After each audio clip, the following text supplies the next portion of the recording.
नमस्कार प्रणाम भैया लोग। हम राइटर धनेश दर्कन स्वागत करता नहीं रहुआ लोग के अपन यूट्यूब चैनल में।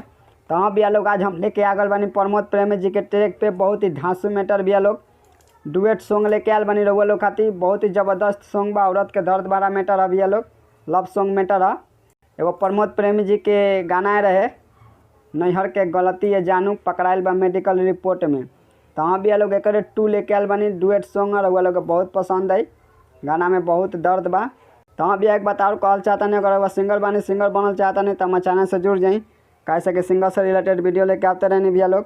तो हमारे चैनल के सब्सक्राइब कर लिया, बेल आइकन कॉल करके घंटी के दबा दी, कैसे कि जब जब वीडियो डालें तो सबसे पहले रहुआ लोग के पास पहुँच जाई। सब्सक्राइब करके बेल आइकन कॉल करके घंटी के दबा दें हम लोग। तो चलिए भैया लोग बिना स्किप किए वीडियो के स्टार्ट करल जाओ। तो चलिए लोग रहुआ लोग पहले एक नज़र पढ़ के बता दी, बाद में डेमो गा दें भैया लोग। तो देखिए भैया, बी मतलब बॉय, जी मतलब गर्ल लिखले बनी रहुआ लोग समझ जाए हम लोग। तो चलिए लोग स्टार्ट करल जाओ। तो लड़का के बोल बा भैया लोग, काहे खातिर रोवत तारू हमारा के जोहत तारू। ये 2 बार आई भैया लोग, इतना ना कबो जान रोवलू तू छोट में। इहो 2 बार आई भैया लोग। तो लड़की के बोल बा, देता तलाक ए यरऊ सैया ले जाता हमारा के कोट में। इहो 2 बार आई भैया लोग। तो चलिए लोग रहुआ लोग डेमो गा के सुना दे, स्पष्ट हो जाए भैया लोग। तो चलिए लोग स्टार्ट करल जाओ। काहे खातिर रोवतारू हमारा के जोहतारू, ए जान का भइल बा।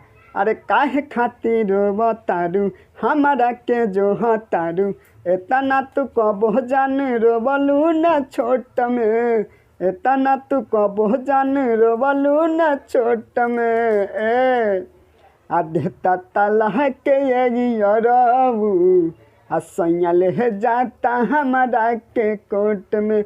हाँ देता तलाह के यरऊ सैया ले जाता हमारा के कोट में। तो हाँ भैया लोग, गिरल मुखड़ा कैसा लगल भैया लोग, अच्छा लगल ना।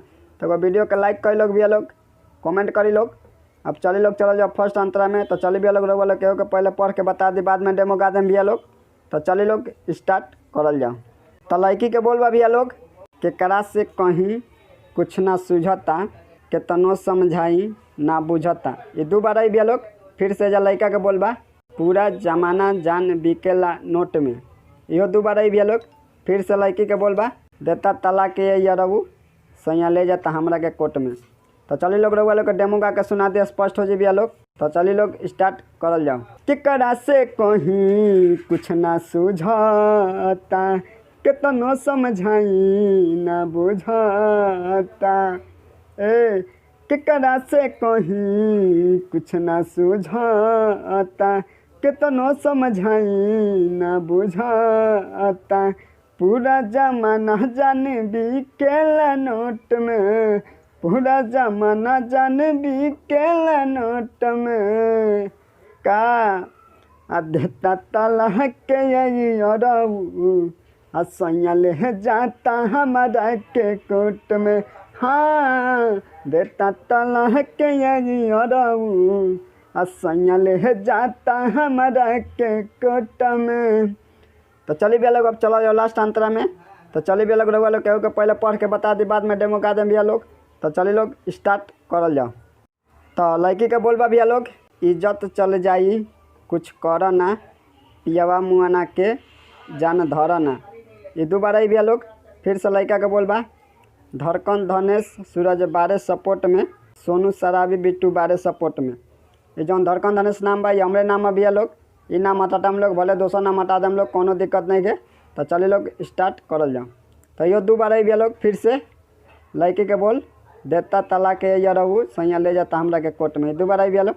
तो चलिए लोग रहुआ लोग डेमो गा के सुना दे, स्पष्ट हो जाए भैया लोग।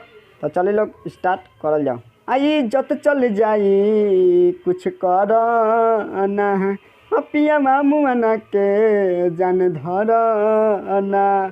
ए इज्जत चल जाई कुछ कर ना, पिया मुआना के जान धर ना। धड़कन धनेश सूरज बारे सपोर्ट में, सोनू शराबी बिट्टू बारे सपोर्ट में। बुझलू देता तलाक के यरऊ सैया ले जाता हमारा के कोट में।